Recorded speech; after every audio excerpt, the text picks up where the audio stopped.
అది మొదటి నుంచి ఉన్నది. దీన్ని చేయడానికి వీల్లేదని 18 రోజులు స్ట్రైక్ చేసి అగ్రిమెంట్ రాపించినాం. ఏమని? కోర్ యాక్టివిటీలో ప్రైవేట్ వాళ్ళు పెట్టకూడదని రాపించినాం. అగ్రిమెంట్ ఉండగా టీబీజీకేస్ పీరియడ్ లో ఇందారం బాయ్ వచ్చింది. ఇందారం బాయ్లో ఎవరున్నారండి? ఇప్పుడు మీ అంత ప్రొడక్షన్ ఇందారం వస్తుంది, మీరేమో 700 మంది కార్మికులు ఉంటారు. ఇందారం బాయ్లోనే 125 మంది ఉంటారు. మట్టి తీసే పని వాడైనా, బొగ్గు తీసే పని వాడైనా. ఈ 5-6 సంవత్సరాల కాలం నుంచి ఎక్కడ ఓపెన్ కాస్ట్ టెండర్ పిలిచినా మట్టితో సహా బొగ్గు కూడా వాళ్ళకే ఇస్తున్నాం. ఎందుకంటే ఇటు యంత్రాలు కొనకుండా అటు కాంట్రాక్టర్లకు ఇచ్చి వాళ్ళ ద్వారా కమిషన్ కొట్టడానికి అది చేస్తుంది కంపెనీ. కాబట్టి ఇవాళ దీని అన్నిటికీ కారణం మనకి డబ్బు రాకపోవడమే గవర్నమెంట్ నుంచి. కాబట్టి ఆ 51,000 కోట్ల రూపాయలు ఇవ్వాలనేది ఇప్పుడు డిమాండ్ పెట్టినాం. ఇప్పుడే ఎందుకు చేస్తున్నాం దీన్ని? ఇప్పుడు మీకు తెలుసు, మొన్న మేము ప్రారంభించింది 18వ తారీఖు నాడు, 19 నాడు ఉగాది, మళ్ళీ 2 రోజుల తర్వాత రంజాన్ వచ్చింది, మళ్ళీ రేపు ఎల్లుండో మళ్ళీ శ్రీరామనవమి వస్తుంది. ఇన్ని పండుగలున్నా మన కార్యకర్తలు వీళ్ళందరూ కూడా పాపం అవన్నీ పక్కన పెట్టి ఈ యాత్రలో తిరుగుతున్నారు. ఎందుకు? ఇప్పుడు అసెంబ్లీ జరుగుతుంది. ఈ అసెంబ్లీ జరిగేటప్పుడే మనం దీన్ని పెద్ద ఎత్తున చేస్తే అసెంబ్లీలో చర్చకు వస్తుంది. చర్చకు వస్తే ఏదైనా మనకి పరిష్కారం దొరుకుతుంది. బట్టెప్పుడు చేస్తే ఎవడు పట్టించుకుంటాడు? కాబట్టి అసెంబ్లీ జరుగుతుంది కాబట్టి ఇప్పుడు మనం దాని మీద పోరాట కార్యక్రమం చేయాలని చెప్పేసి ఈ కార్యక్రమాలు తీసుకున్నాం. కాబట్టి రేపు 30వ తారీఖు నాడు అక్కడ కొత్తగూడెంలో జరుగుతున్న దానికి మీరందరూ ఏమనుకుంటారంటే, మనం ఒక్కళ్ళమే కదా, మనం ఒక్కళ్ళం పోకపోతే ఏమైంది, వాళ్ళు చేస్తారు అనుకుంటారు. ఎవరి కాలం ఒక్కళ్ళమే. ఎవరే మోకపోతే ఏదో 100-200 మందో మన కార్యకర్తలతోటి మేము కూర్చుంటాం, చేస్తాం. కానీ అది గుర్తింపులోకి రాదు. కొన్ని వేల మందితో కనుక హెడాఫీసు ముట్టడి చేస్తే ప్రభుత్వాలకు కానీ మేనేజ్మెంట్ కానీ అర్థమవుతుంది సింగరేణిలో ఉద్యమం ఇదవుతుంది. రేపు పరిష్కారం చేయకపోతే పెద్ద ఎత్తున గొడవలు దొరుకుతాయి అనేది వస్తే అప్పుడు ఏమైనా పరిష్కారం దొరుకుతుంది. కాబట్టి దయచేసి మీరు అందరూ కూడా రేపు 30వ తారీఖు నాడు జరిగేటటువంటి కార్యక్రమానికి రావాలి. ఒక్కరోజే, ఆదివారం ఎట్లా ముందు రోజు, తర్వాత సోమవారం నాడు జరుగుతుంది అది. కాబట్టి మీరు అందరూ వచ్చేసి దాన్ని జయప్రదం చేయాలని చెప్పేసి విజ్ఞప్తి చేయడానికే మీకు అన్ని మైన్స్కి వచ్చి మేము అన్ని డిపార్ట్మెంట్లు ఇప్పుడు ఇవాళ మన జాతా వచ్చిందంటే 8 మంది నాయకులు మనోళ్ళు, మన డిప్యూటీ జనరల్ సెక్రటరీలు, జనరల్ సెక్రటరీ, నేను అందరం కలిసి తిరుగుతున్నాం. ఇవాళ ప్రతి మైల్లో ప్రతి డిపార్ట్మెంట్ లో కూడా పెట్టినాం మీటింగ్. అందరికి చెప్తున్నాం, కరపత్రాలు ఇచ్చినాం, వాల్ పోస్టర్స్ చేసినాం. చెప్పాల్సిన బాధ్యతగా మేమంతా చేస్తున్నాం. ఇక రాకపోతే, మీరు చేయకపోతే మేము కూడా ఏం చేయలేం. కాబట్టి దయచేసి మీరందరూ రావాలని చెప్పేసి, ముఖ్యంగా మనకు రావాల్సిన డబ్బులు ఈ ఓపెన్ కాస్టుల టెండర్లో జరిగిన కుంభకోణాల మీద ఎంక్వైరీ పెడితే, ఇప్పుడు ఆయన చెప్తుండే కదా బట్టి గారు నిన్న అసెంబ్లీలో, ఇప్పుడు మెడికల్ బోర్డు ఎందుకు ఆపేసినాం అంటే 14 సంవత్సరాల కాలంలో సింగరేణిలో 3,500 మందికి ఉద్యోగాలు వస్తే ఈ 5-6 సంవత్సరాల కాలంలోనే 13,000 మందికి పైగా మెడికల్ ఇన్వాలిడేషన్ చేశారు. ఇందులో అవకతవకలు జరిగినాయి కాబట్టే దాన్ని ఆపేసినాం, ఏసీబీ కేసు పెట్టినాం అని అంటున్నాడు. మరి ఇందులో అవకతవకలు జరిగినాయి, ఏసీబీ కేసు పెట్టినాం, బాగానే ఉన్నది. మరి టెండర్లలో అవకతవకలు జరిగినాయి కదా, నువ్వు ఒక పక్కన ఇంకో మంత్రి ఇంకో పక్కన చేరి చేసుకున్నారు కదా, మరి దాని మీద ఎవరి చర్య తీసుకుంటావు? నువ్వు దిగిపోతావు, మంత్రిగా రాజీనామా చేస్తావా? మరి నీ మీద కేసు పెట్టాలా ఇప్పుడు ఏసీబీ కేసు? అంటే మీరు చేసిన దానికి ఏమన్నా కోట్ల రూపాయల కుంభకోణం చేస్తే లేదు. దీన్ని పట్టుకొని కార్మికుల హక్కుల మీద మాత్రం మీరు ఇచ్చేస్తున్నా. భట్టి గారు మాట్లాడింది మనోడు పెడతాడు, రేపు మీకు అందరికీ సెల్ ఫోన్లకు వస్తుంది. ఆయన స్వయంగా మాట్లాడింది. ఏసీబీ డీజీపీ ఏసీబీ డీజీపీ ఏం స్టేట్మెంట్ ఇచ్చిండు అవన్నీ మీరు చూడండి. దీన్ని బట్టి మీకు అర్థమవుతుంది ఎవరు చేసిండ్రు, ఏం జరుగుతుంది అనేది. కాబట్టి మనకి అలవెన్సుల మీద ఇన్కమ్ ట్యాక్స్ కట్టమంటున్నాం. మొత్తం ఇన్కమ్ ట్యాక్స్ కాదు. కోల్ ఇండియాలో కార్మికులకి 9 సంవత్సరాల నుంచి ఇన్కమ్ ట్యాక్స్, పెర్క్స్ మీద ఇన్కమ్ ట్యాక్స్ ఏదైతుందో దాన్ని కంపెనీ కట్టిస్తుంది. సింగరేణి అధికారులకు కూడా 9 సంవత్సరాల నుంచి పెర్క్స్ మీద అలవెన్సుల మీద ఇన్కమ్ ట్యాక్స్ కంపెనీ కట్టిస్తుంది. మరి కార్మికులకు కూడా ఇవ్వాలని అడిగితే మంచిదని స్ట్రక్చర్ మీటింగ్ లో ఒప్పుకున్నారు. ఒప్పుకొని దానికి నోటు పెట్టారు. పర్సనల్ డిపార్ట్మెంట్ వాళ్ళు నోటు పెట్టారు. ఆఫీసర్ల మాదిరిగా వీళ్ళకు కూడా పెరక్స్ మీద ఇన్కమ్ ట్యాక్స్ కంపెనీ కట్టియాలనే దానికి నోటు పెట్టారు. డైరెక్టర్ల సంతకాలు అయినాయి. చైర్మన్ దగ్గరికి పోయింది. చైర్మన్ దగ్గరికి పోగానే మన ఐఎన్టీసీ నాయకుడు పోయి, సార్ మేము మంత్రి గారితో అనౌన్స్మెంట్ చేపిస్తాం, ఇది మీరు ఆపండి అని ఆపించింది. మరి 8 నెలలు అయింది కదా, మంత్రి గారు అనౌన్స్మెంట్ చేయడా, ఈ నోటిని నువ్వు కాకుండా ఆపుతుంది. మరి ఇప్పుడు ఎట్లా? ఇప్పుడు అదే 10 సంవత్సరం అయిపోయి ఉంటే నిన్న మార్చికి వరకు మనకి పడే ఇన్కమ్ ట్యాక్స్ లో కొంత తగ్గేది, అంత కాకపోయినా అలవెంతుల మీద ఎంత పడేది అంత తగ్గేది కదా. కాబట్టి ఆ ఇన్కమ్ ట్యాక్స్ సమస్య పరిష్కారం చేయాలని అడుగుతున్నాం. దాంతో మెడికల్ అనిపిటైతే సర్ఫేస్ లో అదే పని చేయాలని 2009లో నరసింహరావు గారు ఉన్నప్పుడే మనం అగ్రిమెంట్ చేసినాం. ఆ 4 సంవత్సరాలు బరాబర్ ఇచ్చారు. ఆ తర్వాత టీబీజీ కేసు వచ్చిన తర్వాత అది పోయింది. ఎడవర్ మీద అనిపిటైనా జనరల్ మధురునే పంపిస్తున్నారు. కాబట్టి ఇప్పుడు electrician, fitter, charge and foremen ఎవరు అనిపిటైనా ఇప్పుడు జనరల్ మధురులు ఇస్తుంటే మళ్ళీ మనం గెలిచిన తర్వాత ఇది అన్యాయం.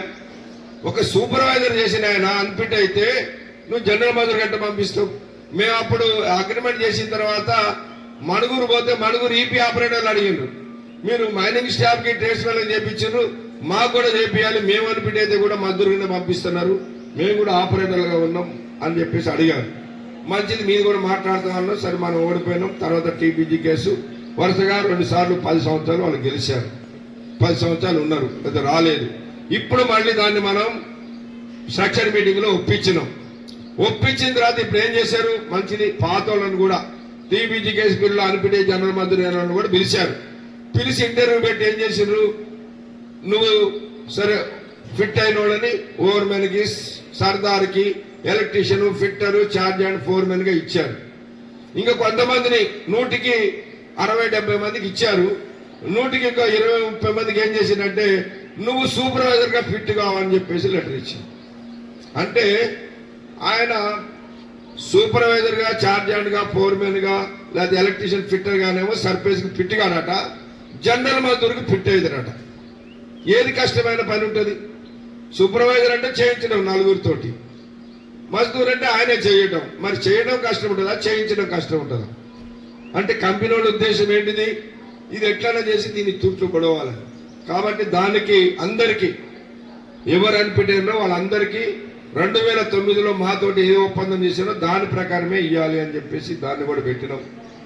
దాంతో పాటు ఈ మారుపేర్ల సమస్య ఉన్నది. కేసీఆర్ గారు స్వయంగా అసెంబ్లీలో చెప్పిండు, సింగరేణిలో మారు పేర్లు ఉన్న వాళ్ళందరిది మేము సొంత పేర్ల మీద రెగ్యులరైజ్ చేస్తామని చెప్పిండు. ఆయన కాల పరిమితిలో చేయలేదు. ఇప్పుడు రేవంత్ రెడ్డి గారు కూడా చెప్పిండు ఎలక్షన్ల ముందు చేస్తామని. ఇప్పుడు వీళ్ళు కూడా చేస్తలేరు. మరి ఆ మారు పేర్ల సమస్య మీద ఇవాళ ఒక్కొక్క కార్మికుడు పనిచేసి 35 సంవత్సరాలు 40 సంవత్సరాలు పనిచేసిన తర్వాత మెడికల్ అడ్మిట్ అయ్యిండు లేదా చనిపోయిండు. అలా కొడుకు ఉద్యోగం లేదా అల్లుడికి ఉద్యోగం అంటే మీ తండ్రి వేరే ఇంటి పేరు మీద పనిచేసిండు, లేదా వేరే పేరు మీద పనిచేసిండు, లేదా వేరే కులం మీద పేరు మీద పనిచేసిండు అని ఇప్పుడు మొత్తం వాళ్ళ ఉద్యోగాలు ఆపారు. దాదాపు మరి 7-8 సంవత్సరాల కాలంలో ఈ మారు పేర్ల మీద ఉద్యోగాలు ఆగిపోయినోడు దాదాపు ఒక 2000 మంది దాకా ఉంటారు. మరి వాళ్ళ పిల్లలకు ఉద్యోగాలు కావాలి కదా, వాళ్ళు అన్ఫిట్ అయిండు లేదా చనిపోయినరు. మరి ఈ మారు పేర్ల సమస్య పరిష్కారం చేయాలి కదా అని మన స్ట్రక్చర్ మీటింగ్ లో మాట్లాడితే దాన్ని అడ్వకేట్ జనరల్ కి పంపించింది. ఈ అడ్వకేట్ జనరల్ ఎవరి కింద ఉంటాడు, మనం చెప్తే ఇంటాడా, ఆయన యూనియన్ చెప్తే ఇంటాడా? అడ్వకేట్ జనరల్ నియమించేదే న్యాయశాఖ మంత్రి కదా.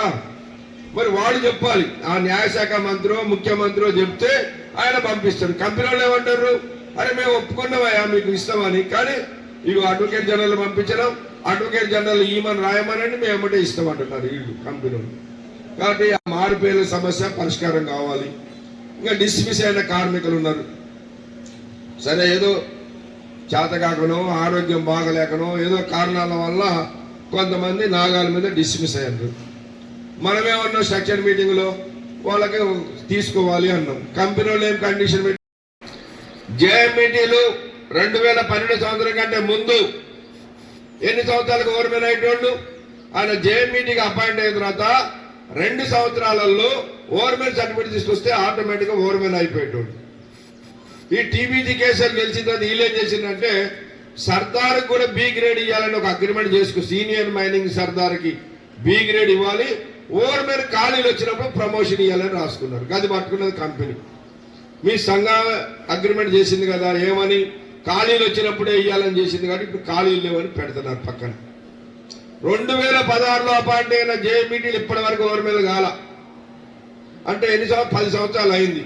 10 సంవత్సరాలు అయినా ఆయన ఓవర్మెన్ కాకపోతే ఆయన ఓవర్మెన్ అయ్యేటప్పుడు ఓవర్మెన్ అయిన తర్వాత 3 సంవత్సరాల సర్వీస్ ఉన్న తర్వాతనే కదా ఏది సెకండ్ క్లాస్ రాసుకోవడానికి వీలు పడేది. ఆయన సెకండ్ క్లాస్ రాసుకునేటప్పుడు పోయేది ఎప్పుడు. కాబట్టి పాత పద్ధతుల్లోనే వాళ్ళందరికీ కూడా ఓవర్మెన్ ప్రమోషన్ 2 సంవత్సరాల తర్వాత ఇవ్వాలని పెట్టినాం. ఆ డిమాండ్ ఉన్నది. దాంతోపాటు క్లరికల్ రిక్రూట్మెంట్. అంతకుముందు మన సింగరేణి ఇప్పుడు మీరు చూడండి, ఏ బావిలో చూడండి 4-3 పర్మనెంట్ వాళ్ళు ఉంటే 10-12 మంది మన యాక్టింగ్ చేసే వాళ్ళు ఉన్నారు. వేకెన్సీస్ ఉన్నాయి. అప్పుడు కూడా మనం చెప్పినాం, టీబీజీకి ఉన్నప్పుడు కూడా చెప్తే అప్పుడు ఏం చేసిండ్రు, బయట నుంచి తీసుకొచ్చిండ్రు క్లర్కర్లు. 2 సార్లు 2 బ్యాచీలు తెచ్చిండ్రు. మీకు గుర్తుండాలి. ఒకసారి 180 మందిని, ఒకసారి 270 మంది దాకా క్లర్కర్లు బయట నుంచి తెచ్చిండ్రు. సింగరేణిలో డిగ్రీలు ఒకప్పుడంటే లేరు చదువుకున్న వాళ్ళు. దాదాపు ఈ 10 సంవత్సరాల నుంచి డిగ్రీలు, ఇంజనీరింగ్లు, పీజీలు చేసిన పిల్లలు వచ్చింది కదా, మరి వాళ్ళకి ఇవ్వచ్చు కదా. ఎందుకంటే వీళ్ళకి ఇస్తే వాళ్ళకేం లాభం లేదు.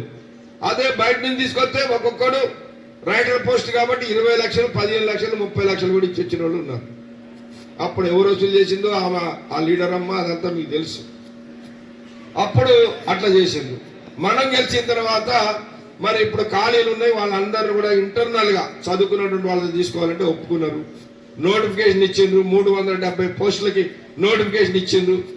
ఇప్పుడు ఇచ్చిండ్రు, సంవత్సరంన్నర అయింది. ఫస్ట్ ఏమన్నారు, 6,000 మంది అప్లై చేసిండ్రు. 6,000 మందికి ఎగ్జామ్ కండక్ట్ చేయడం సింగరేణితో కాదు, మేము ఏదన్నా రిక్రూట్మెంట్ కంపెనీకి అప్పచెప్తాం దీన్ని అన్నారు. నువ్వు ఎట్టన్నా అప్పచెప్పుకో, అది చేయాలని అన్నాం.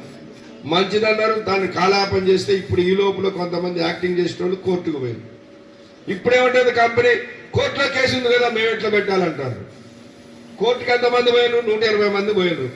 మేమేం చెప్పినామంటే 120 పోస్టులు పెండింగ్ పెట్టుకో, రిజర్వ్ లో పెట్టుకో, మిగిలిన పోస్టులన్నీ నింపు.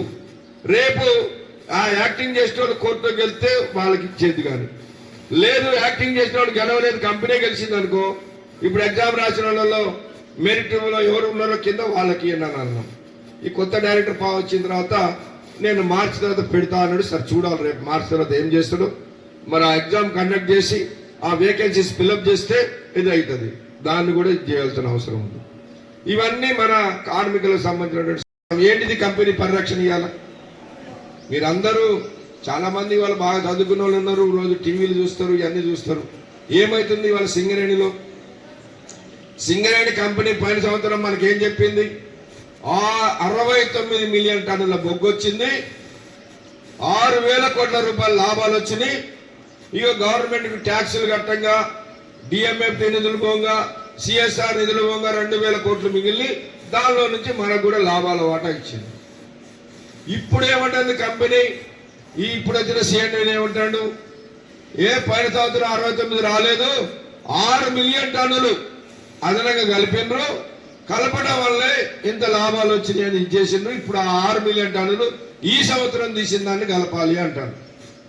ఇప్పుడు ఉదాహరణకి మీ ఓసి ఒక 800 టన్నుల బొగ్గు వచ్చింది అనుకో రోజుకి, మీకు అందరు కలిపారు, ఒక్కళ్ళని కాదు, అందరు కలిపితేనే 6 మిలియన్ టన్నులు అయింది. ఆ 6 మిలియన్ టన్నులు ఈ సంవత్సరం వచ్చిందంటే తీసేస్తారట. అందుకని 70 మిలియన్ టన్నుల టార్గెట్ పెట్టిన వాళ్ళు ఇప్పుడు 60 పెట్టిండ్రు. ఈ 60 కూడా రాదని చెప్తున్నారు వారం రోజుల నుంచి. మరి ఎందుకు ఎవరు కలిపిండ్రు? కార్మికుడు చిన్న తప్పు చేస్తే, నువ్వు చిన్న యాక్సిడెంట్ చేసినావు అనుకో, ఎమ్మటే కంపెనీకి ఇంత డ్యామేజ్ అయింది, నీ డోజర్కి ఇంత అయింది, నీ డంపర్కి ఇంత అయింది కాబట్టి నీ మీద ఎందుకు చర్య తీసుకోకూడదని ఛార్జ్ షీట్ ఇచ్చి ఎంక్వైరీ పెట్టి తీసుకుంటారు కదా. 6 మిలియన్ టన్నుల బొగ్గు కలపమని చెప్పిన అధికారి ఎవడు, కలిపిన వాళ్ళు ఎవరు, వీళ్ళ మీద చర్య తీసుకోండి ఫస్ట్. ఇంత ఘోరం జరుగుతుందా? నువ్వు 6 మిలియన్ టన్నులు కలపబట్టి 6,000 కోట్ల రూపాయల లాభం చూపించినావు. ఈ 6,000 కోట్ల మీద గవర్నమెంట్ కి ట్యాక్సులు కట్టినావు. మరి ఇప్పుడు అది రికవర్ చేస్తావా? మరి ఎవరు దీనికి బాధ్యులు? ఈ విధంగా సింగరేణిని నష్టాలు పరిచే పద్ధతుల్లో వాళ్ళ పేరు కొరకు వాళ్ళు ఉన్న పీరియడ్ లో మేము ఇంత తీసినాం, ఇంత లాభాలు వచ్చినాయి అని చెప్పుకోవడానికి మన సింగరేణిని సర్వనాశనం చేస్తుంది. ఒక ఆయన అంటాడు, ఏ సింగరేణి తెలంగాణ రాష్ట్రంలోనే కాదయా, నేను అన్ని దేశాల్లో పెడతా, అన్ని రాష్ట్రాల్లో పెడతా. ఒక రాష్ట్రంలో బంగారం తీస్తా, ఇంకో రాష్ట్రంలో ఎండి తీస్తా, ఇంకో రాష్ట్రంలో రాగి తీస్తా, ఇంకో దగ్గర కరెంటు తయారు చేస్తా అని చెప్పిండు మొన్నటి దాకా. ఇప్పుడు వచ్చిన సీఎం ఇప్పుడు ఏమంటాడంటే ఇంకో 3-4 నెలలు పోతే సింగరేణిలో జీతాలు ఇచ్చే పరిస్థితి లేదంటాడు. మరి ఏంటి పరిస్థితి? అంటే గవర్నమెంట్ కి దోషి పెట్టడానికి, వీళ్ళ పోస్టులు కాపాడుకోవడానికి వీళ్ళు చేస్తా ఉన్నారు. దాని మీద ఎంక్వైరీ జరపాలని పెట్టినాం. దాంతో పాటు